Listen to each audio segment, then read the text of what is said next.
শুভ সকাল বন্ধুরা, কেমন আছেন? এই মুহূর্তে আমি সন্দ্বীপে অবস্থান করতেছি। সন্দ্বীপে এই মুহূর্তে প্রচুর বৃষ্টি। গ্রাম অঞ্চলে না আসলে বোঝা যায় না বর্ষা কেমন হয়। তো সবাইকে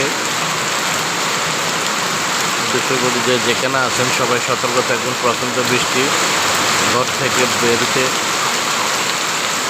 দেখে শুনে বের হবেন, যেহেতু এখন বর্ষাকাল, যে কোনো মুহূর্তে আকাশে বিজলি বজ্রপাত হতে পারে। তাই সবাইকে সচেতনভাবে